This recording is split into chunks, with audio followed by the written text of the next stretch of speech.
¿Qué onda, gente? ¿Cómo están? Otra vez de vuelta, otro episodio más. Un invitado especial. Muy contento estoy yo. Julio, gracias por darte este tiempo. Bienvenido. Gracias a vos, Fer. La verdad que un placer estar acá charlando con vos.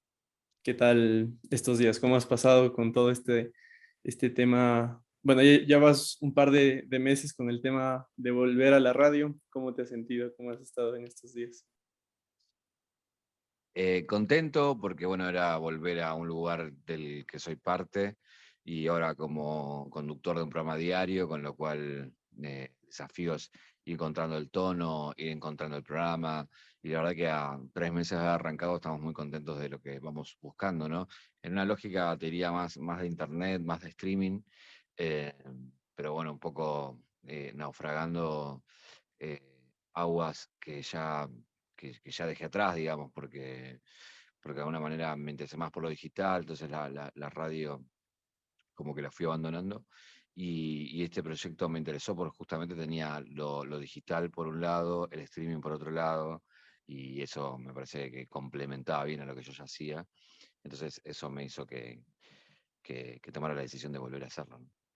Para ir navegando un poquito en ese contexto, ¿tú viviste plenamente esta transformación de lo tradicional a lo digital, por ponerlo en términos? Y te fuiste adaptando bien al estilo de posicionar uno de los programas. Me imagino que en Argentina es muy escuchado. Yo he visto reseñas en algunos países de Latinoamérica y se escucha bastante también. Filo News y Caja Negra lo tienen mucho en órbita. ¿Cómo fue para ti esa transición? Me imagino que en su momento también tú quisiste o soñabas con el ser periodista y quisiste marcar tu estilo, pero pum, el cambio tal vez te llevó por otras aguas. ¿Cómo lo viviste? ¿Cómo te replanteaste tal vez esa idea? Eh, Llevo 20 años haciendo periodismo. Los primeros 10 años tenían que ver con eso que había estudiado, ¿no? Con esa lógica de radio, televisión, diarios. Y a partir de los 10 años más o menos de trabajo empecé a ver que las cosas iban cambiando y que aquello que había estudiado estaba de alguna manera cambiando o transformándose hacia otra cosa. Y empecé a ver la posibilidad de Internet como un lugar primero de archivos, donde uno puede encontrar o depositar sus archivos, y después, años después, como un lugar de contenidos propios, digamos, ¿no? Y cuando empecé a ver esa lógica, me pareció interesante y me gustaba eso de estar en los principios de una nueva forma de comunicar. Y empecé primero con Vortex y después con otros proyectos, a involucrarme en eso. De hecho, el primer documental que hice lo hicimos pensando en Internet, que fue el año 2011.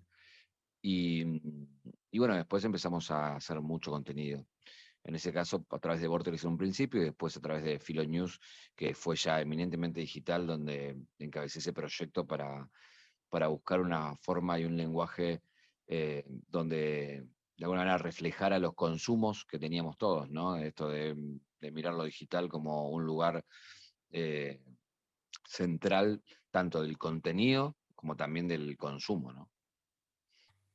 Cuando y tuviste que hacer ya las primeras cercanías, por así decirlo, al tema digital, ¿pensabas que iba a llegar tanto? O sea, ¿pensabas que tal vez en su momento ibas a tener tanta audiencia que ibas a poder llegar a muchos oídos, a tener frente a ti invitados, tal vez que en su momento trascendieron en lo que hacen o que hoy por hoy mueven masas enteras? ¿Pensaste tú, o sea, te planteaste en algún momento como que "Fua, vamos a apuntar acá o cómo fue? En principio, cuando arrancamos con Caja Negra, pensaba en esto de querer entrevistar a todos los protagonistas de toda esta escena, ¿no? Yo le llamo escena digital también a la música, al entretenimiento, a los creadores de contenidos de YouTube, de Instagram, de TikTok, de Twitch. Y había para mí un mundo ahí que se estaba abriendo, generando y que estaba traspasando fronteras. Y ese fue nuestro interés primario. Después todo lo que pasó después fue como una sorpresa, ¿no? De a dónde nos llevó Caja Negra, esto de poder viajar, de ir a España y entrevistarlo a Ibai y que estuviéramos caminando por Madrid y la gente nos saludara, o haber estado, no sé, en la Red Bull Internacional de Chile el año pasado y me saludaran colombianos, me saludaran peruanos, chilenos, y eso fue toda una sorpresa. Y para mí también tuvo que ver con no solamente la explosión de YouTube y Caja Negra en particular, sino también de las reacciones que tuvo la gente con Caja Negra, ¿no? De muchos streamers que reaccionaban. Entonces yo le preguntaba, ¿de dónde me conoces? Y algunos me decían, porque te veo en YouTube, y otros me decían, no, porque vi que alguien te reaccionó, y otros hasta nos conocían por los memes. Entonces ahí ves cómo el consumo es diverso, variado, y va llegando por distintos lugares. Otros nos conocían por recortes de Twitter, o por recortes de Instagram o de TikTok. Entonces, también nos servía para entender que no era solamente Argentina en principio y que no era solamente YouTube, sino que había muchas formas de llegar a mucha gente por diversas plataformas, ¿no? Cuando te das cuenta la posición en la que estás, en la que mucha gente, y fuera de la gente común, tal vez como nosotros que consumimos internet a diario, sino ya más allá, tal vez en temas políticos, cuando entrevistas al presidente de Argentina y te reaccionaban un montón de canales de televisión, tu yo interno tal vez fue como una satisfacción, un vistito en el checklist, o qué sentías o sientes cada que pasa esto, cuando ves la reacción de la gente, cuando se te acercan, ¿cómo es tu análisis interno? Y es satisfacción, sí, porque cuando estaban los medios tradicionales y planteaba que había que ir por ahí, al principio no me llamaba mucho la atención, ¿no? No me tomaba muy en cuenta cuando proponía que había que hacer contenido en redes y que los lugares eran una plataforma en sí donde había que depositar lo que uno hacía y que tenía que ser una comunicación más 360, ¿no? Que todos los lugares importaban. Y cuando me acuerdo cuando estábamos haciendo la nota con el presidente y que veía que todos los canales de televisión casi estaban en cadena nacional transmitiendo o retransmitiendo lo que estábamos haciendo, en un momento me puse a pensar en eso, ¿no? Como que tuvimos que ir por afuera para poder cambiar el adentro en un punto, ¿no? Esa fue la sensación. Y después, bueno, fue cambiando todo y hoy está cada vez mixturándose más. Creo que los medios tradicionales están entendiendo que, que ahora es un todo y que hay que estar en todos lados y que eso también repercute en la vigencia de los medios, en que sigan generando trabajo, en que sigan siendo comercialmente atractivos y que también, eh, digo, hay una necesidad ahí de creación de contenido que puede ser variada y que no necesariamente tiene que ser solamente un programa, sino que hay muchos satélites con respecto al programa, ¿no? Que hay mucho contenido que se puede generar hasta con un celular alrededor del programa. Entonces, creo que hay muchas cosas que fueron cambiando y van cambiando y seguirán cambiando. Y esto que te digo hoy, ahora, si alguien lo escucha en 3 años, dirán, mirá las pavadas que decían hace 3 años y hoy es totalmente distinto, ¿no? Eso es lo lindo de Internet, que es un cambio vertiginoso y constante, ¿no? Noto que desde un inicio, bueno, tal vez no un inicio, pero a medida que avanzabas en tu carrera y ahora siempre confiaste, por decirlo así, o tuviste apego, o no sé si el término cabe, esperanza hacia el Internet, ¿no? Porque siempre fuiste o viste ahí una opción.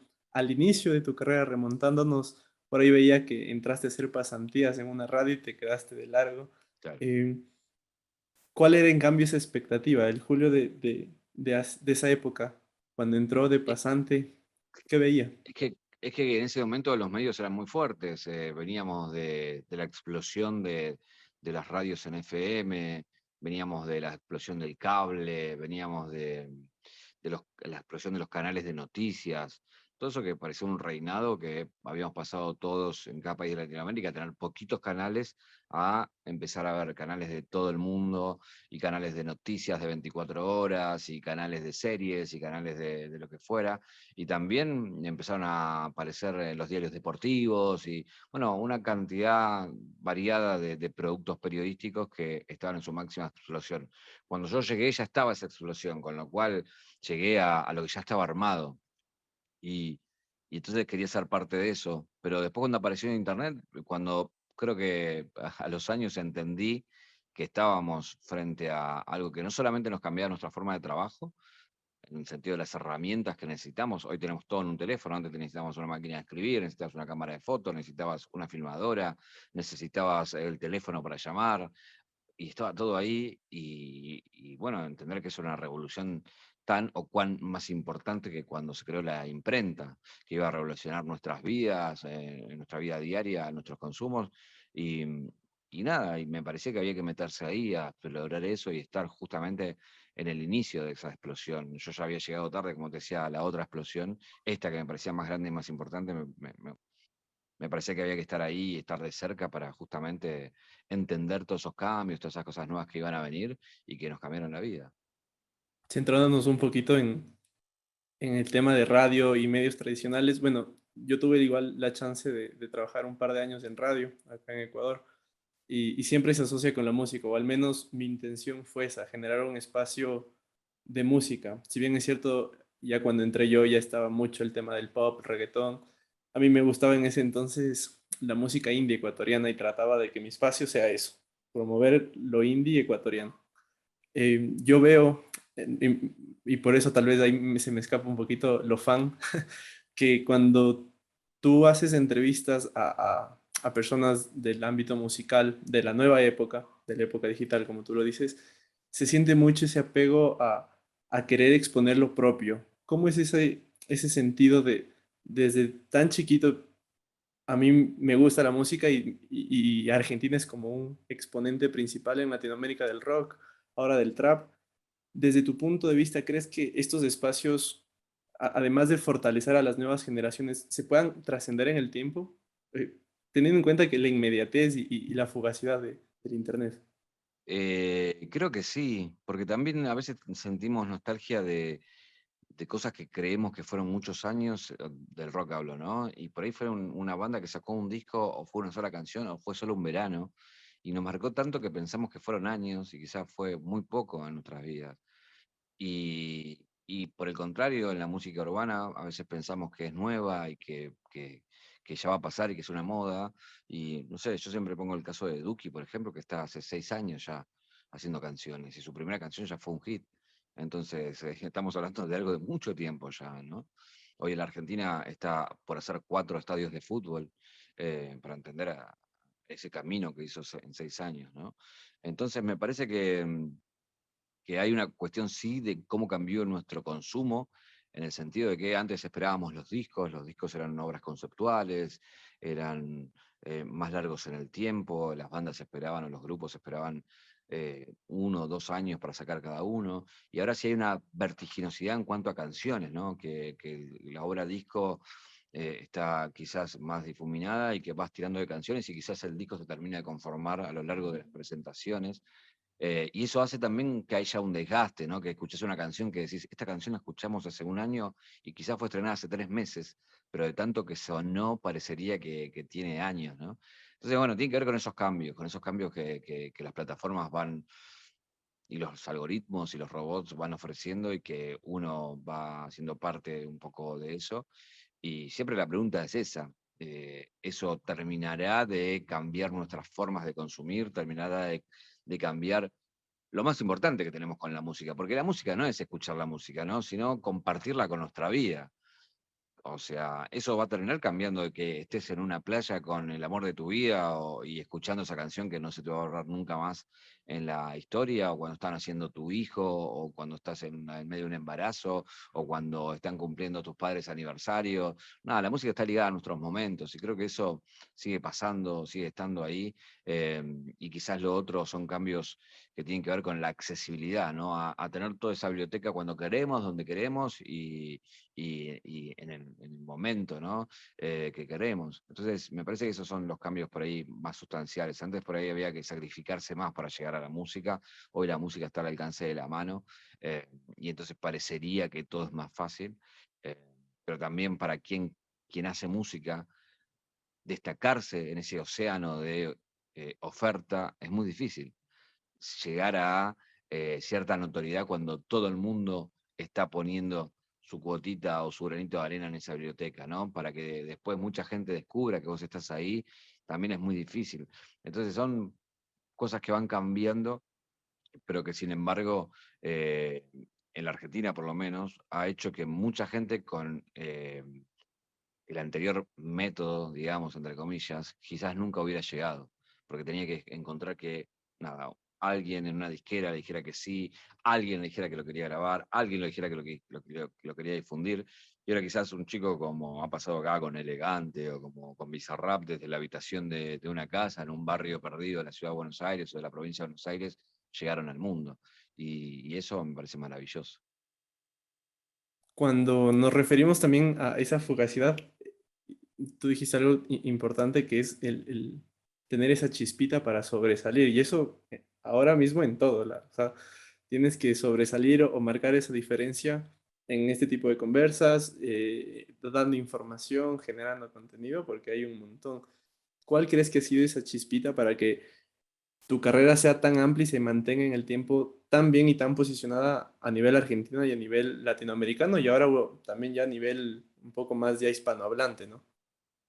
Creo que el trabajo, no encuentro otra respuesta. Cada año de todos estos que vengo trabajando, hice mucho esfuerzo para poder eh, hacer productos nuevos, novedosos o que tuvieran algo distinto. Fueron años de sentarse en una silla, frente a una computadora y pensar y buscar la vuelta y tratar de entender, pero sobre todo siempre haciendo algo que me guste. O sea que nunca perder eso, ¿no? Creo que el éxito mayor que puedo hablar, porque para mí el éxito para cada persona cambia. Para mí mi principal éxito es trabajar de lo que me gusta y hacer lo que me gusta y que en eso se me vaya la vida, digamos, ¿no? No quiero gastar mi tiempo en algo que no me apasione, digamos, ¿no? Entonces, siempre eso fue rector para mí, ponerle trabajo, pero cada vez que me iba hacia un lugar que no, no, pero eso no te gusta. Volvé a donde te gusta y fíjate qué de lo que te gusta le vas a poner ese esfuerzo. Y creo que tiene que ver con eso. Hoy más que nunca, la buena suerte o la genialidad la buena suerte es muy pocas veces te pasa y la genialidad, digamos, Messi hay uno solo. Entonces, el resto somos mortales y esos mortales tenemos que trabajar para sobresalir, ¿no? Y es algo, algo que marca, creo, el día a día de generaciones. Yo me meto ahí en ese saco, porque siempre estás en tu cabeza pensando el cómo hacer lo que te gusta y fuera de ello, cómo vivir de lo que te gusta. Que son cosas que hoy por hoy las venden o las dicen tan fácilmente, pero que ya la interna es complicado, porque independientemente de tu realidad, salir ahí y monetizar, por así decirlo, algo que te gusta, está duro, ¿no? ¿Cómo manejas tú el tema de esa creatividad? ¿Dónde te refugias para comenzar a crear, a escribir, a lanzar ideas? Hay una frase o un dicho mejor que me gusta bastante que dice, debe tener muchos dardos y que alguno va a atinar, alguno va a dar. Pero siempre para buscar esos dardos necesitamos un lugar donde estén muchos dardos. Y eso para mí es como ese lugar donde te centras y comienzas a lanzar ideas. ¿Cuál es ese ambiente en el que tú te refugias para buscar todo esto? Em, Creo que las cosas con gente es más fácil, ¿no? Yo soy la cara visible de Caja Negra o de Filo News, pero porque logré juntar un equipo de gente que coincide y que le gusta lo mismo y que tiene la misma visión de la vida o del mundo, con la cual, nada, uno se junta con los que más o menos hace lo mismo, ¿no? Con su grupo de amigos que congenia o con el grupo profesional que congenia. Entonces, creo que con más gente es más fácil. Entiendo que al principio es duro porque justamente destacarse y poder monetizar es lo más difícil, pero también me parece que hay una fantasía que uno solamente monetiza cuando llega a millones, ¿no? Y a veces con poca gente ya se puede empezar a monetizar. Eso por un lado. Em, lo otro es, tengo así como algo que si me decís, ¿qué te puedo decir como algo que aprendí en este tiempo? Es que no hay que enamorarse de las ideas. Las ideas son para probarlas, ver si funcionan, y no, si no funcionan, ir a ese saco y sacar otro dardo y volver a tirar otra a ver si hacen el blanco. Entonces, esta cosa de lo que tiene de bueno Internet es que puedes probar y errar. Nosotros hacemos esta entrevista hoy y quizás la escuchas mañana y no te gusta y la que viene la haces distinta. Entonces me parece que esta cosa de todo el tiempo ir probando y también ir midiendo a tu audiencia y ver viendo cómo nada, vas viendo cómo crecen tus números, eso también es maravilloso, y que puedas saber de dónde te miran, cuánto tiempo, quiénes, qué edades, qué sexo, todo lo que vos quieras está mucha información ahí para que vos puedas aprovechar. Eso vuelve a lo mismo, es trabajo, es sentarse a pensar la idea, es sentarse a mirar tu audiencia, es sentarse a revisar lo que haces, es sentarse a probar algo nuevo. Eso requiere de esfuerzo y, y a veces yo me río porque hay gente que por ahí que conozco de la vieja escuela y me pregunta y que quiere entrar a internet, me dice, mira, hice un video para YouTube, pero no le fue bien. Y digo, pero ¿cuál pensás que es el problema? No, no, hice un video, más o menos 10 minutos, lo subí, no, lo vio muy poca gente. ¿Y cuántos videos hiciste? No, uno solo. Entonces le digo, ¿por qué pensás si vos vas a la radio todos los días, si escribís en el diario todos los días, si vas a la televisión todos los días, en YouTube con un solo video te va a ir bien, cuando en el otro lugar le pones todos los días de tu vida un esfuerzo y todos los días de tu vida haces contenido? ¿Por qué pensás que acá es distinto? Hay también como una fantasía de que en internet, viste, es como una ruleta donde uno pone una ficha y explota y es viral, y eso no pasa. Yo siempre pongo también el ejemplo de que viral puede ser porque en este momento vos te levantes y me empieces a insultar y nos empezamos a insultar y somos virales. Pero eso no quiere decir que el día de mañana con esto moneticemos y que nos hagamos famosos, porque ¿cuántos virales vimos que ni nos acordamos ni los nombres, ni las caras, ni de dónde eran, ni de qué países? Creo que la palabra mágica en Internet es constancia. Y eso quizás es la, es la idea más importante, ¿no?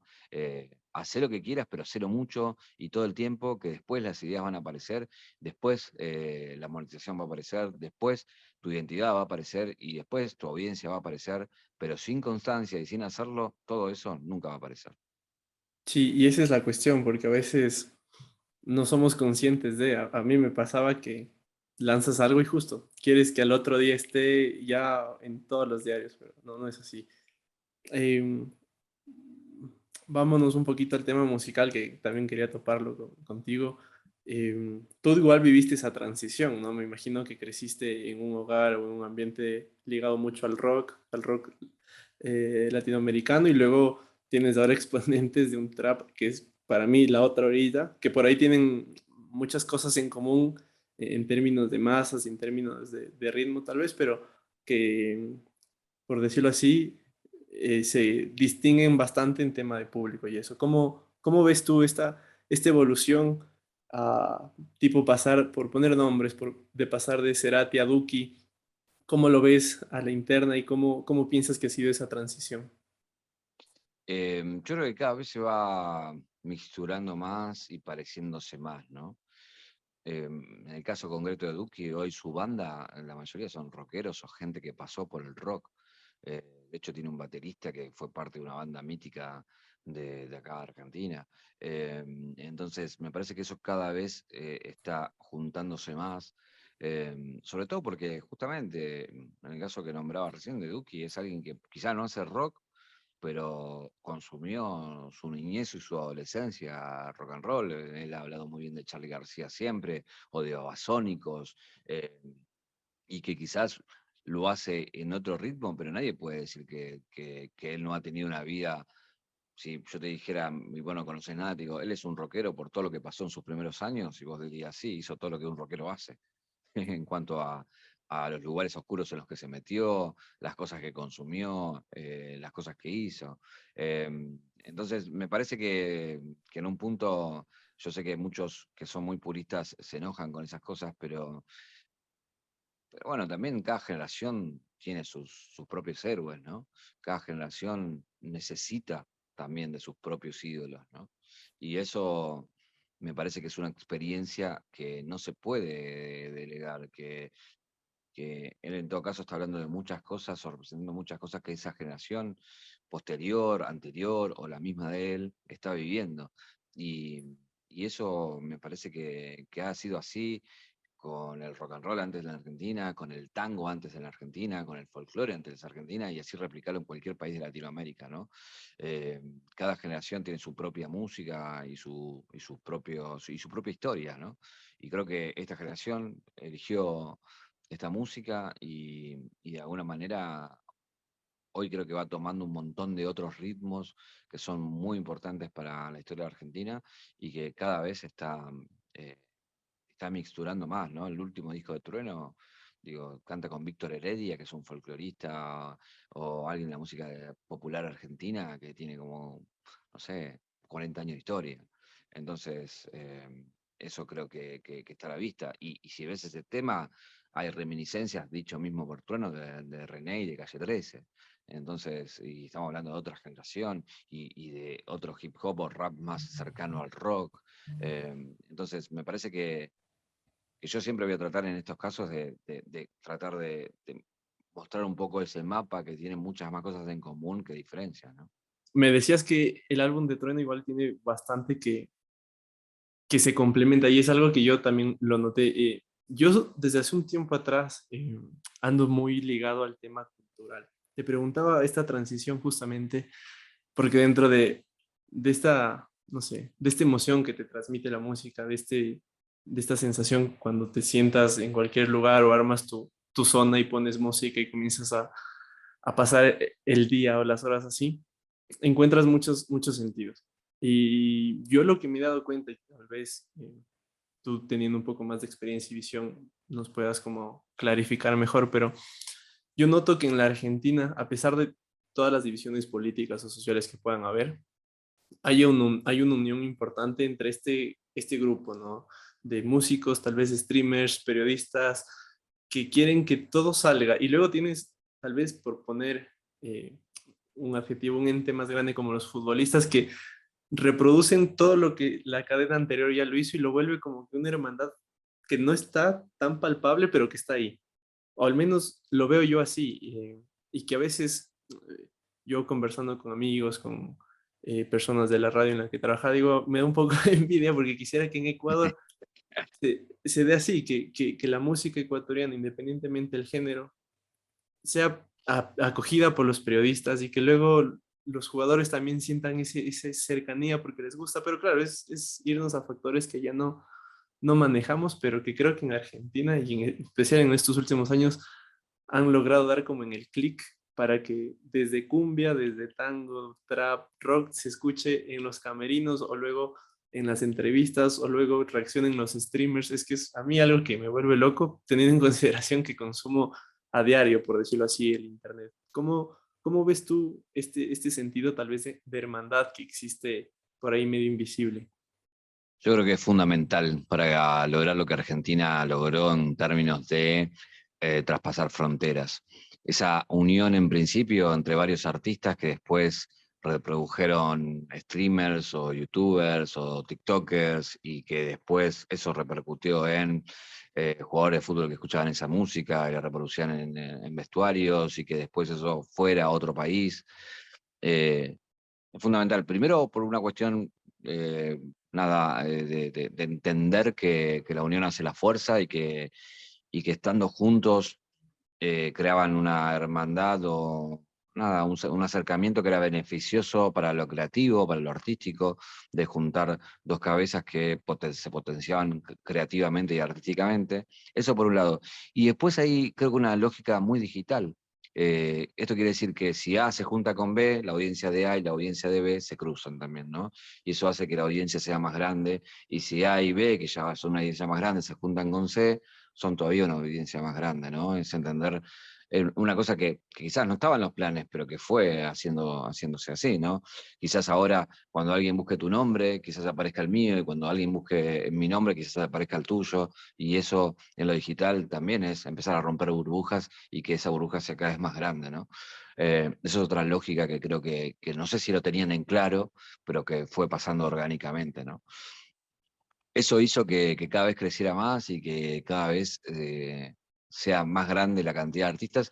Y después hay una cosa, me parece que fue la humildad de los que estaban, como se les llama acá, más pegados, los que estaban más arriba, que, que había que traer a los de abajo, ¿no? Eh, no sé, el caso de Bizarrap o de Duki o de otros que veían un artista con pocas reproducciones pero que les gustaba y los ayudaban, los sumaban o los exponían y eso hacía que ellos también crezcan, ¿no? Así que hay muchos de ellos, no sé, el caso de Nicky Nicole, era alguien que tenía 5.000 reproducciones, Duki la vio y dijo, quiero grabar con vos, vos tenés que hacer esto, le dijo, miren esta chica, eh, y la recomendó y su carrera explotó y hoy es otra voz más de las exponenciales de Argentina, ¿no?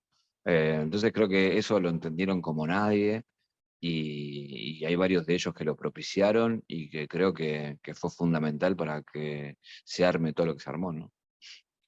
A la interna, digo, como tienes esta mixtura de trabajar de medios tradicionales y medios digitales y tienes una experiencia en las dos bastante grande, ¿cómo lo ven en los medios tradicionales, hablando, ¿no?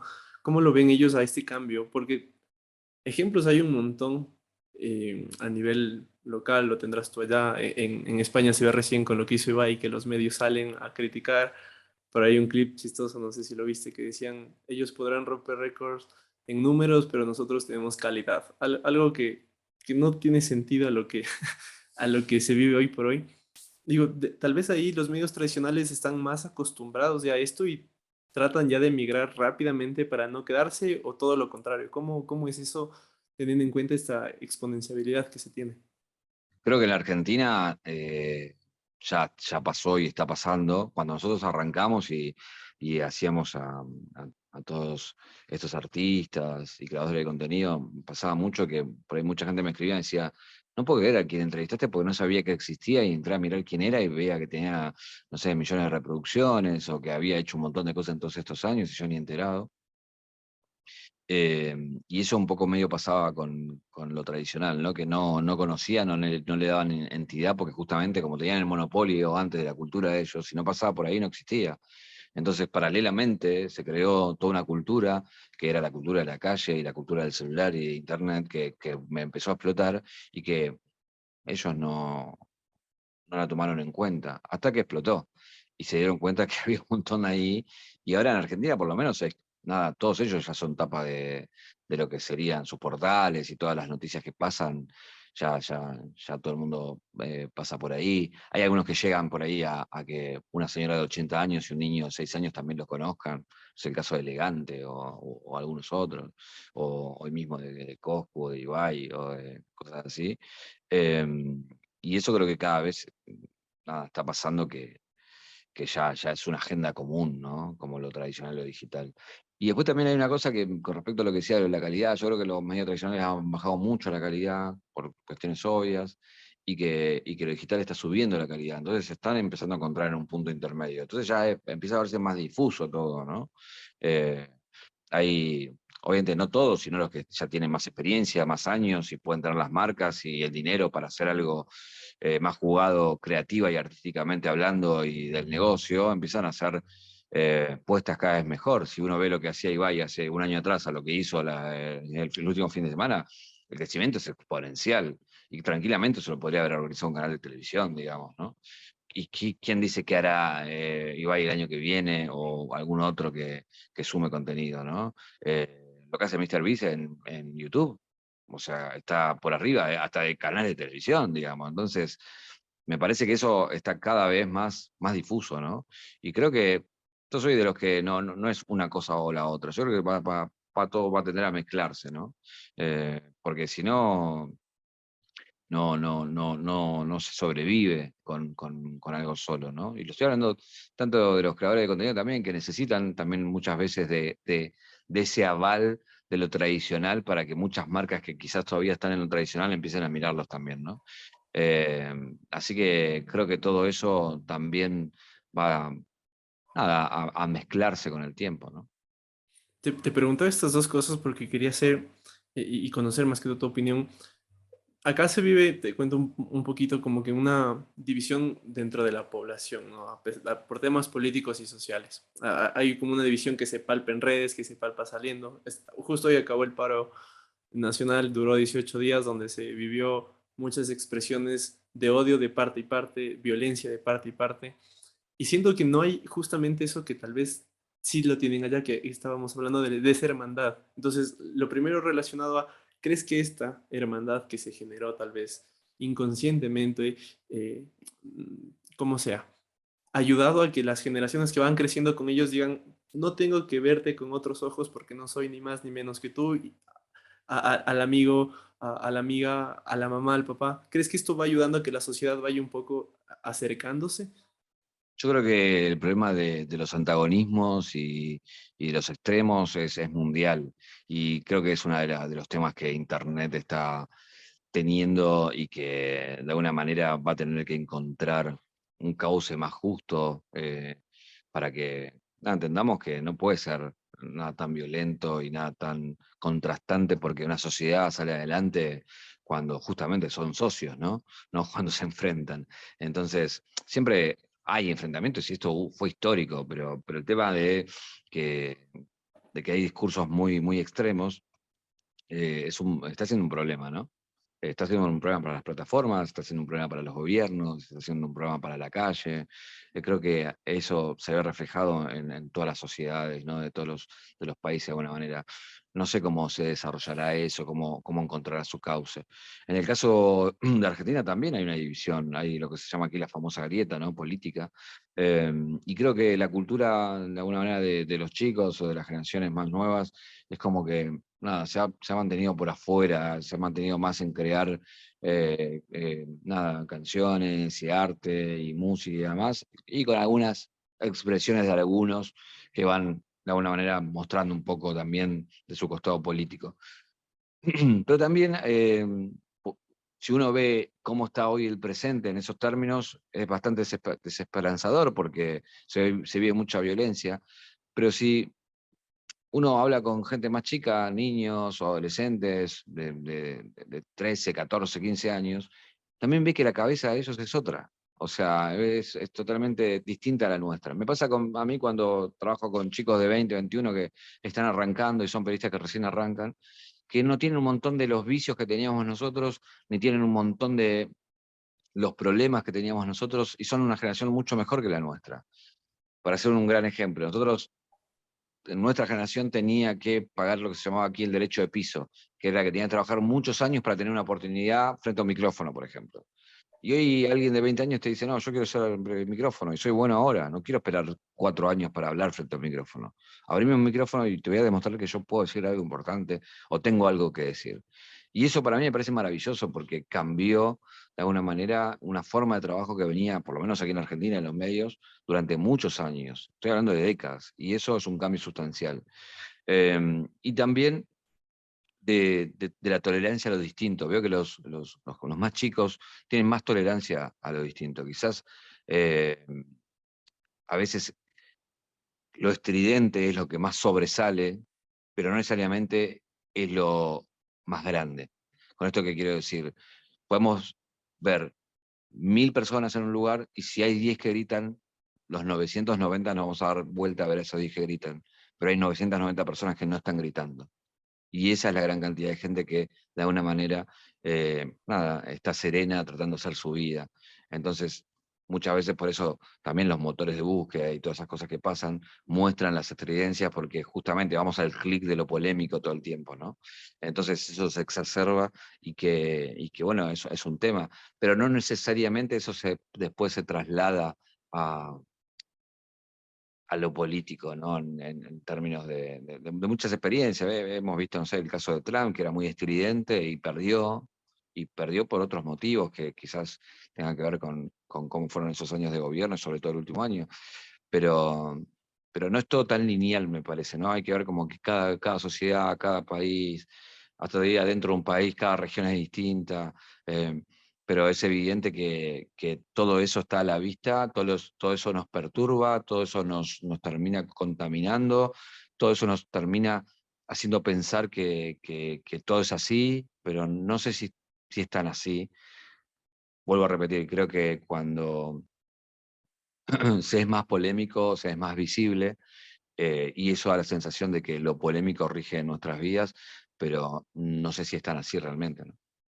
Y ahí va la otra parte, ¿cómo combatir eso? Porque normalmente me imagino que ya también ha de haber estos medios televisivos o escritos que su portada es algo violento o algo que va a llamar la atención porque hay algo muy crítico, por así decirlo. Y por el otro lado hay medios más tranquilos, entre comillas, softs, que dan la noticia más digerible. La misma noticia, pero más digerible. ¿Cómo crees que es la opción para combatir justamente esto, esta agresividad que se vive a veces en redes? O cuál sería no sé, este método para que... Porque yo siento que la violencia que se vive normalmente en la calle muchas de las veces va desde las redes o nace en las redes. Entonces, por ahí tenemos Twitter, por ejemplo, que es un... No, no, puede ser. Pero igual siempre fue así. Quizás ahora, digo, siempre hubo medios como con mucha más estridencia y más polémicos y otros más tranquilos, más conservadores, digo, o no en lo político, sino en sus formas, eh, más sobrios, mejor dicho. Y siempre fue esa puja entre ambos.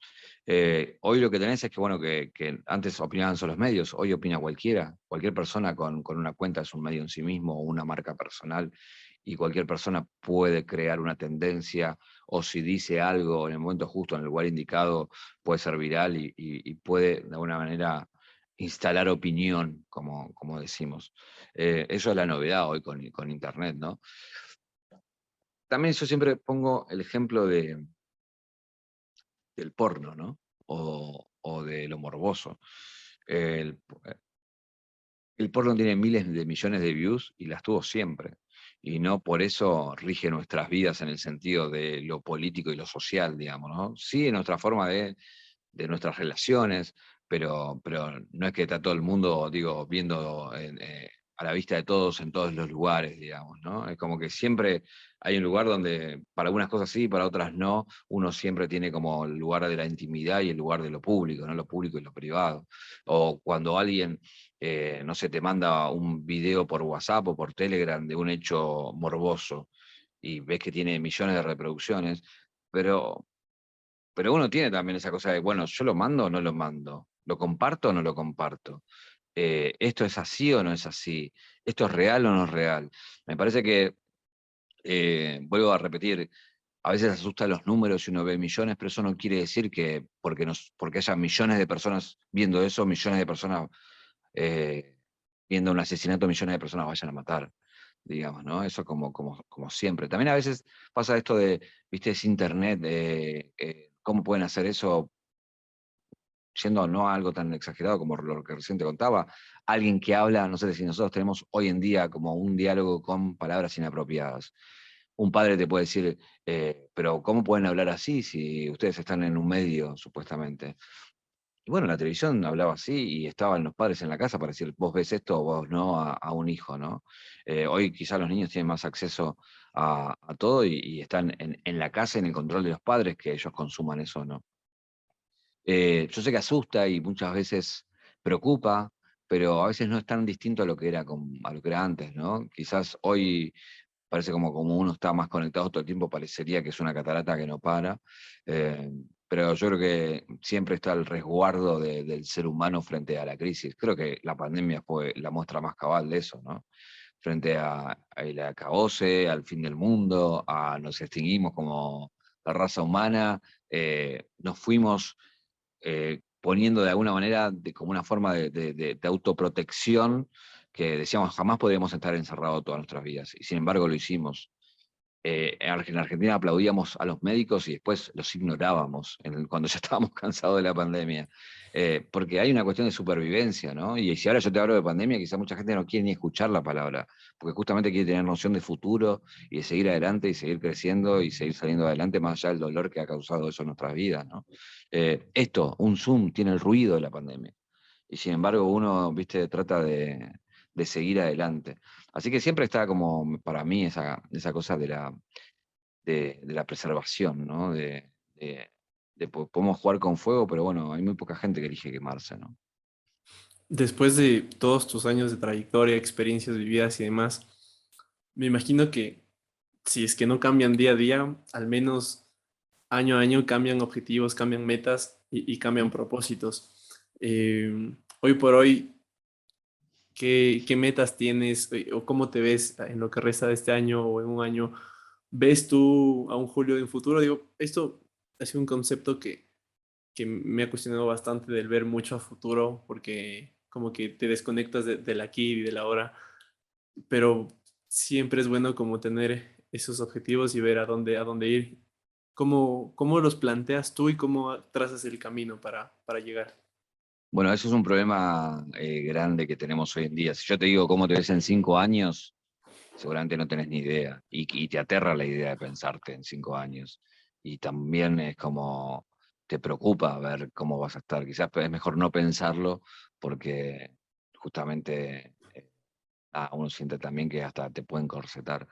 Para mí siempre es adecuado poner objetivos porque el poner objetivos te hace ir hacia una dirección. Por eso está bueno replanteárselo, hacer balance y mirar hacia adelante. Con Filonews, cuando arrancamos nuestros objetivos de números, digamos, eh, los habíamos trazado como a varios años, a 5 años, y con la pandemia los pasamos todos al segundo año. Así que tuvimos que ver los objetivos. Y con Caja Negra teníamos unos objetivos que al año ya los habíamos agotado. Y después empezamos a pensar en entrevistar al presidente de la Nación y después empezamos a pensar en viajar y entrevistar a la gente en España o en Andorra. Y hoy justamente nuestros objetivos están en eso, en seguir creciendo por un lado, ver de qué forma. En el caso específico de Caja Negra, ver ya quiénes nos faltan o quiénes nos gustaría que estén para el día de mañana cuando Caja Negra termine, ese mosaico de variedades ahí, como diciendo, mirá todos los que pasaron y quiénes. En el caso de Filonews, seguir creciendo como medio. En el caso específico mío, como objetivo de este año, eh, ojalá pueda estar en el Mundial fin de año, es como un objetivo que nos pusimos a principio de año y que ojalá podamos cumplir, de tener a varias personas que queremos tener en Caja Negra este año. Y, y a largo plazo siempre, nada, como alguna vez tuve un objetivo de dirigir un medio y lo cumplí, alguna vez tuve un objetivo de tener un programa de entrevistas y lo cumplí, hoy digo, bueno, me gustaría en algún momento escribir un libro, o me gustaría en algún momento dirigir otra película, o me gustaría en algún momento ya entenderme como alguien que puede por ahí contar un poco de la experiencia también, ¿no? Me parece que hay un lugar que fui entendiendo que empecé a ocupar como esto de consulta, ¿viste? Muchos chicos que me preguntan cómo hacer, qué hacer. eh, Me parece que así como hubo gente que a mí me ayudó mucho, quizás yo también ayude a otros a entender, ¿no? Lo que hacemos, lo que es nuestro trabajo. Em, Así que nada, más que nada en esos lugares estoy pensando. Pero sí, pienso que siempre hay que poner objetivos, que poner esa zanahoria adelante y es lo que nos hace caminar, lo que nos hace correr, ¿viste? Lo que nos hace justamente ir para el frente. Lo que yo siempre aconsejo en esos casos es poner la zanahoria más grande que puedas, hasta la que creas imposible, porque eso va a hacer que el camino sea más largo.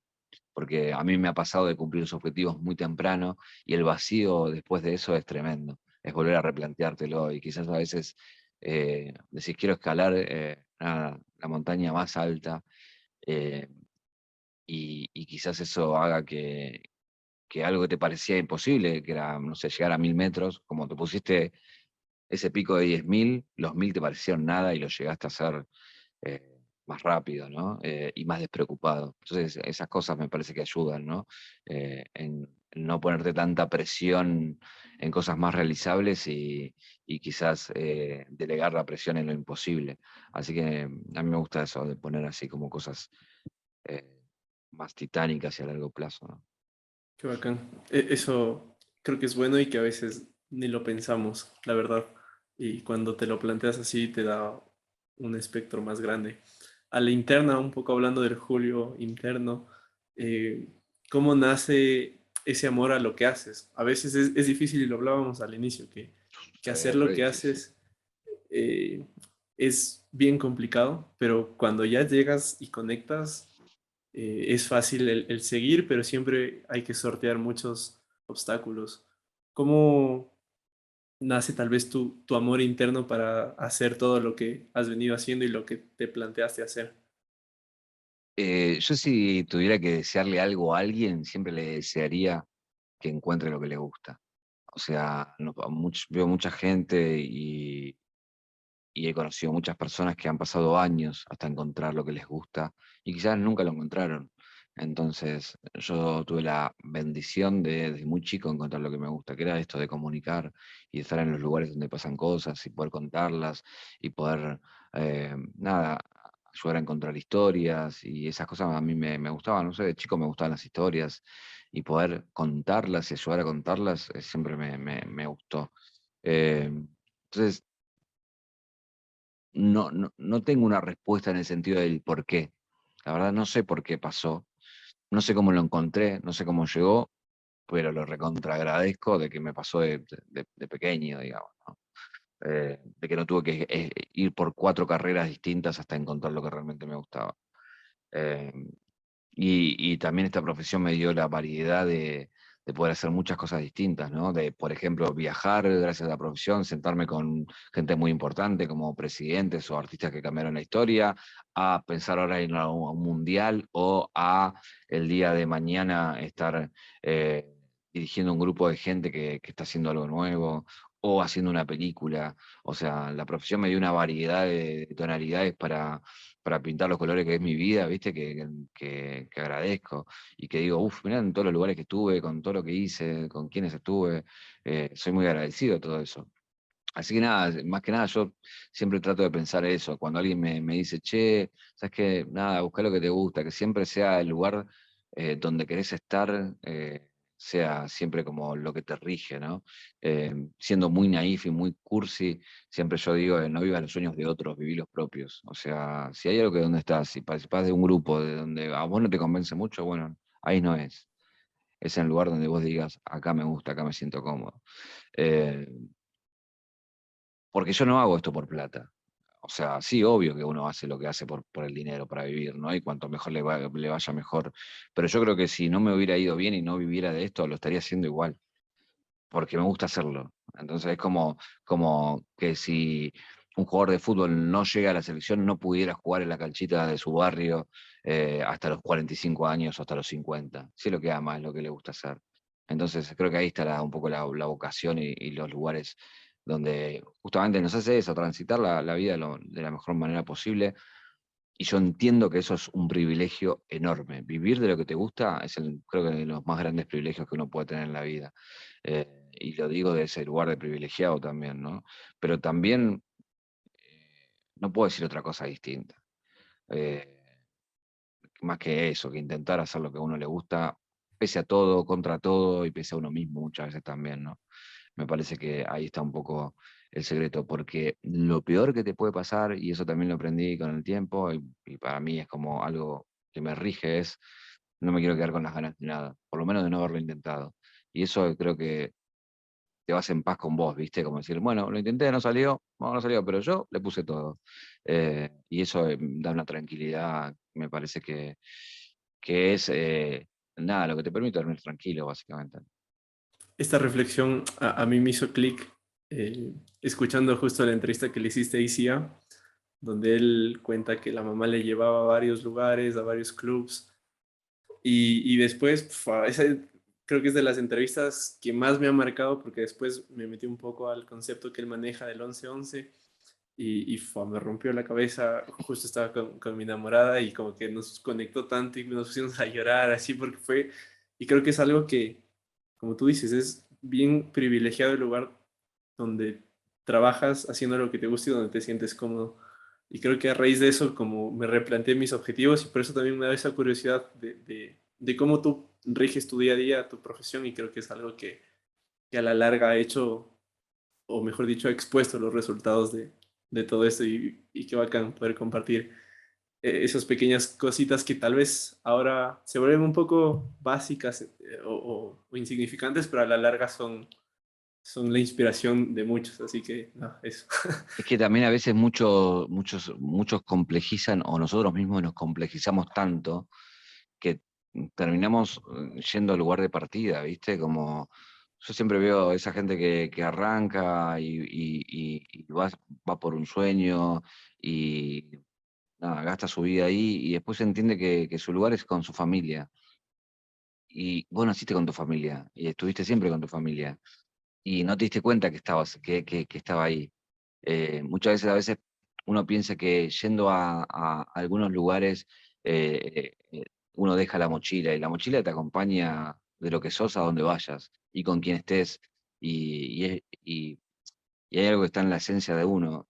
Y siempre a mí me gustó también como una frase que la ha usado conmigo y la ha usado cada vez que alguien por ahí me pidió alguna sugerencia o lo que sea, es esto de nunca te traiciones.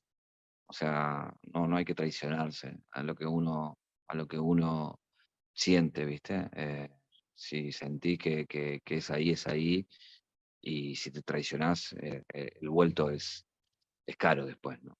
Sí, eso es algo que lo he escuchado bastante y justo hoy revisando TikTok salía algo similar, como que le puedes decir a alguien que sí, hoy en la noche nos vemos y no ir, pero decirte a ti que hoy vas a hacer algo y no hacer es como que, ¿qué onda? O sea, fatal. Solo me quedan dos cosas que me va a sacar otra vez lo fan, pero ¿crees que o qué tan viable lo ves hacer? Yo creo que dentro de mi fanatismo hacia la cultura argentina tengo dos referentes, tanto en lo musical y en lo deportivo, que te debes imaginar.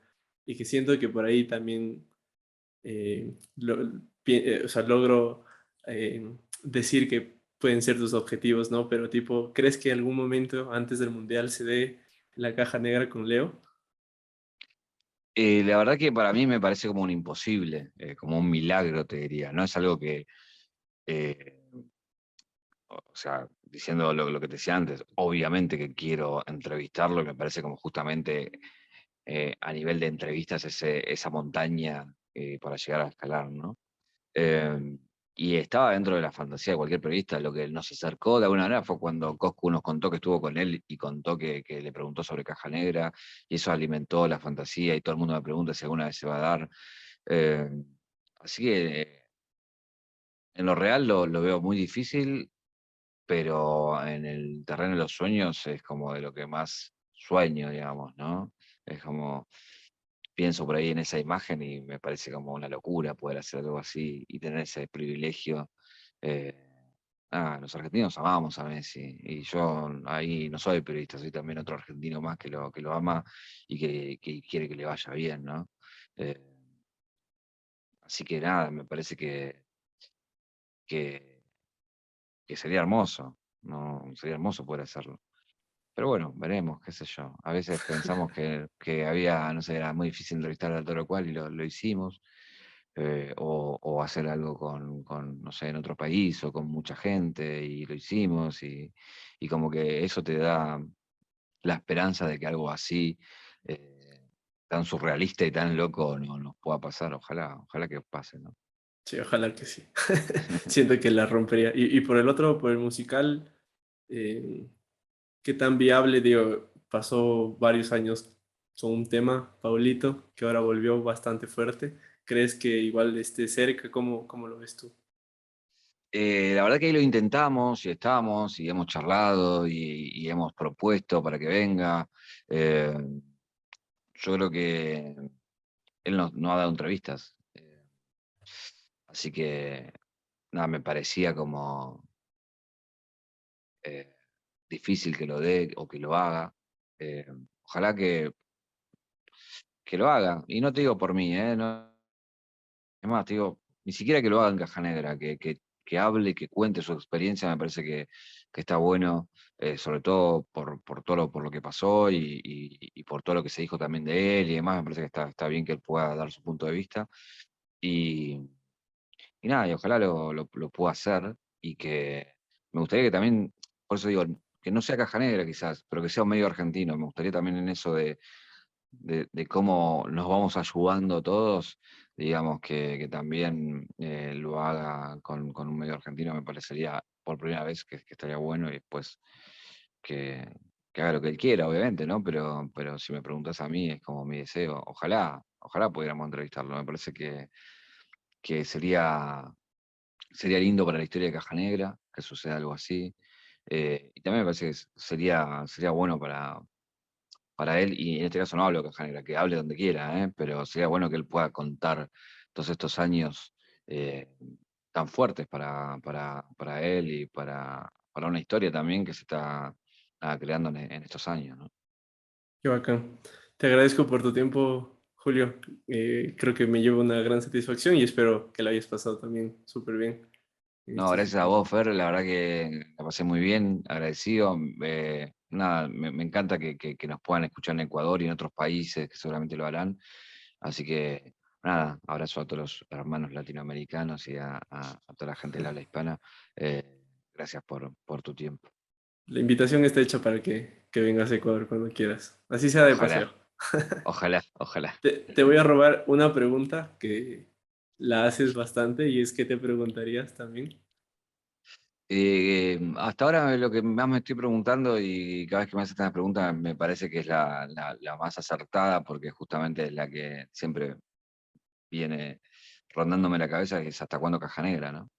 Eh, Fua, Me parece que esa es la pregunta.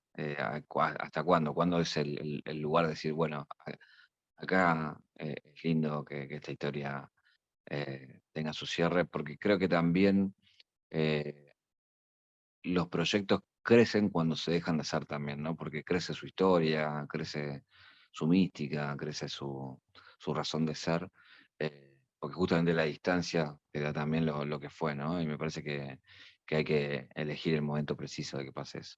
fuerte, fuerte la pregunta. Gracias, Julio, y a toda la gente que estuvo igual. Gracias por su aguante. Nos vemos la otra semana. Bye. Gracias, Fernando. Abrazo grande.